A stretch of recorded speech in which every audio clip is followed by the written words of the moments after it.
Hi, Christy. This is me, Caleb, and I thought I'd show you fairly quickly, easier than email, how to access both encyclopedia entries on a given fashion term and how to look at people who maybe were important in fashion history. So I'll show you both those things.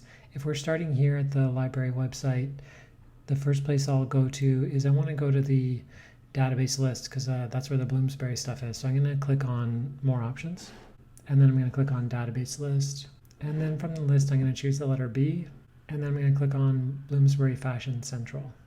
Once I'm here, I can do both the things that are going to be helpful to students in this assignment right from the main search here. So if I have a fashion term like linen, I can type that in and then just press enter to search.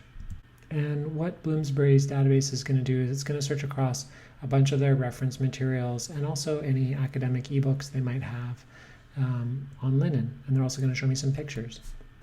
So here they've shown me some linen samples. If I scroll down, they're going to have a few things. So here's the article title itself, linen. Here's the author. It's going to show me the source. This first one is from the Berg Encyclopedia of World Dress and Fashion. And it's going to show me up here quickly that that's an encyclopedia entry. So as I scroll down, I can see there's also a dictionary entry on linen. I can see there's a book chapter on textiles from a book called A Cultural History of Dress and Fashion in the Renaissance. And if I keep going down, I get more of the same. If I want to read that first article on linen, I just click on the title. And then it's going to highlight for me everywhere that it's talking about linen. It's fairly easy to save these articles, to cite them. And I can turn off this highlighting if it's annoying. It obviously mentions linen a lot of times. You can see it's a fairly fulsome article. But if they want more information, they can go back to the search. Okay, so that's how they can sort of quickly research a term, and also some of the books in there will locate it in history. Let's go back to the home screen and I'll show you how they can find people.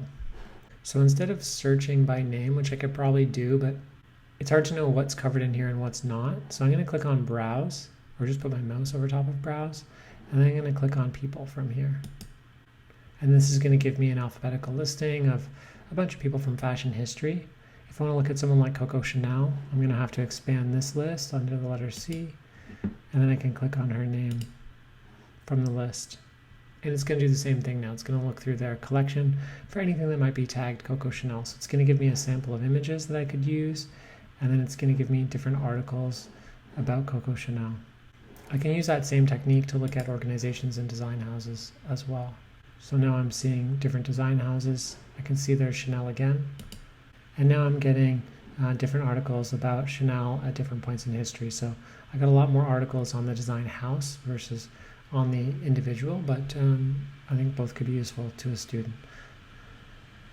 So that's how you can use Bloomsbury Fashion Central to do two of the things that students need to do in that assignment. There's one extra piece, which is, of course, they could look to search our existing collection and see if there's any ebooks that we happen to have outside of the Bloomsbury Fashion Central collection.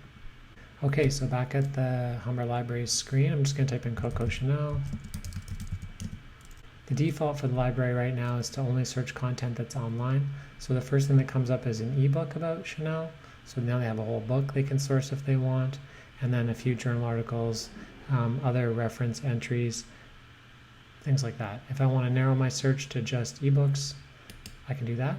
And it's really just going to focus on that book that we have from 2018. The nice thing about some of our ebooks is that most of them we have unlimited access to. So that's using the library to search for some of that content. If you want a video like this for the students because you think it'd be helpful, I could certainly make you a more polished version of this. Yeah, so let me know.